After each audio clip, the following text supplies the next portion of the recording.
Assalamualaikum warahmatullahi wabarakatuh. Perkenalkan, nama saya Muaz Abdillah Khairul Aziz. Saya dari kelompok A2, SGD A2 dengan NIM saya itu G0024169. Ya, saya mau bikin laporan tentang bikin laporan 2. Kita bacain kasusnya dulu ya. Jadi kasusnya tuh, Randy adalah seorang mahasiswa yang sangat gemar menghadiri acara makan bersama, terutama di restoran dengan konsep all you can eat. Namun pada suatu kesempatan, Randy merasa tidak nyaman karena cepat merasa kenyang padahal baru saja mulai makannya. Hal ini membuatnya khawatir ada yang tidak normal pada sistem pencernaannya. Ini pertanyaannya ya, sebagai teman yang baik, jelasin Randy tentang traktus digestivus superior, mulai dari mulut sampai lambung, serta bagaimana kompensasi sphincter dan gerakan pencernaan saat dia lagi makan rakus di all you can eat. Yang pertama tuh kita mulai dari cavitas oris. Ini cavitas oris itu dibagi jadi dua, vestibulum oris dan cavitas oris propria.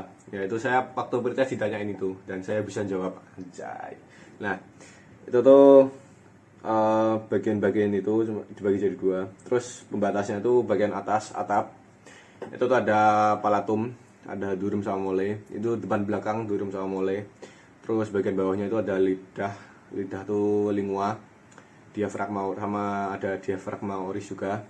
Terus di lateralnya itu ada corpus adiposum buccae, proximal alveolis, mandibulae, maxillae. Nah, terus anteriornya ada rima oris, posteriornya ada isthmus facium. Nah, kita bahas palatum durum deh. Palatum durum itu tuh Palum durum tuh 2/3 anteriornya tuh processus platinus osis maxillaris, terus 1/3 posteriornya tuh di lamina horizontalis osis palatini. Terus kita lanjut ke palatum mole. Lah palatum mole itu singkatannya tuh tenlepum apa ya? Lupa aku. Pokoknya tuh jadi tuh muskulusnya tuh ada 5, musculus tensor veli pateni sama levator veli pateni. Palatini. Terus ada musculus paratoporegeus sama musculus uvulae, dan yang terakhir musculus palatiglossus, palatoglossus. Nah, itu palatum mole. Kita lanjut ke lingua, lidah ya. Itu tuh lingua tuh dibagi jadi pars. Itu bagian depannya tuh pars presucalis. Ya, depannya itu pars presucalis. Terus di belakangnya tuh ada pars postucalis kalau nggak salah. Nah, kalau yang di depan itu diisi oleh papila ya, kita ngerasain kan juga pakai papila. Terus di belakang itu ada tonsil amandel ya. Nah, itu tuh dibatasi sama suturanya itu namanya tuh terminalis di sulcus terdiri oleh papilla circumfilliata. Itu suturannya. Terus muskulusnya tuh yang ada eksentrik sama intrinsik. Yang ekstrinsik ada genioglossus, hyoglossus, styloglossus sama palatoglossus. Terus yang intrinsik ada longitudinalis superior sama inferior. Terus verticalis linguae sama transversal linguae. Lanjut ke orofaring. Ya, orofaring kan jadi faring itu dibagi 3, ada nasofaring, orofaring sama laryngofaring. Orofaring tuh ada di vertebrae cervicalis 2-3, VC atau VC aja keren, VC 2-3. Nah, terus orofaring tuh kan berhubungan sama oris ya, soalnya dekat. Itu tuh melalui itu isthmus facium, isthmus. Ya, jadi kan di sini kan udah dijelasin tadi kan, yang bagian posteriornya kan isthmus facium itu berhubungannya sama orofaring. Lanjut ke esophagus. Nah, esophagus ini di bawahnya faring ya kayaknya ya. Nah, esophagus itu ada 3 pars, ada cervicalis, thoracalis sama abdominalis.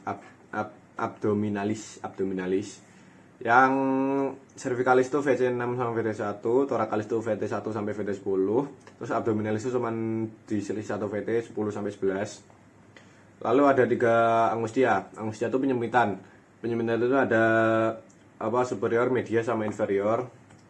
Kalau yang di superior itu ada di VC8, media itu ada VTH 4-5, thoracalis 4-5 atau 4 atau 5 lah, diantaranya juga bisa. Terus di inferior ada di VTH 10. Lanjut ya, langsung aja ya gaster ya. Gaster tuh ada bagian-bagiannya tuh, atas sendiri ada fundus tuh, kelihatan fundus. Fundus gastricum tuh di bagian atas, terus garis horizontal itu ada di atas garis horizontal yang membatasi lambung. Itu tuh buat nyimpan makanan yang baru ya. Terus ini tuh lebih berhubungan dengan produksi asam dan enzim pencernaan, meskipun dicerna di bagian lain tapi mungkin sebagian besar di fundus.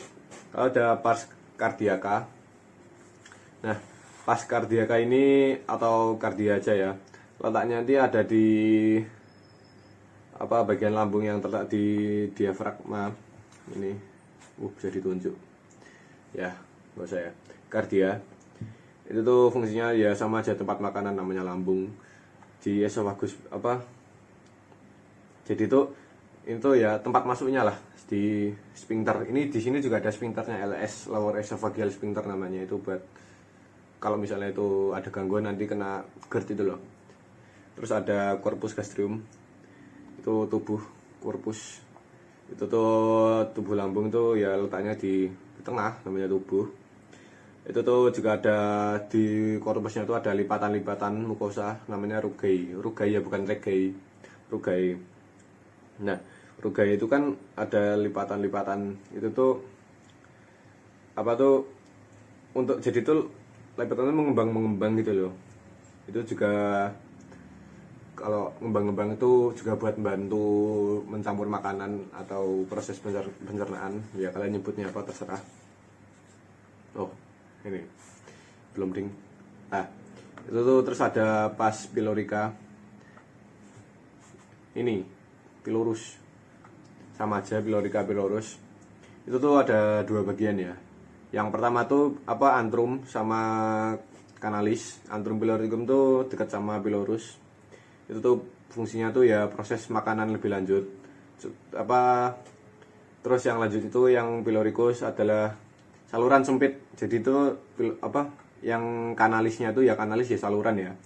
Itu tuh yang ngubungin lambung sama duodenum. Nah, mungkin itu sekian ya. Ya.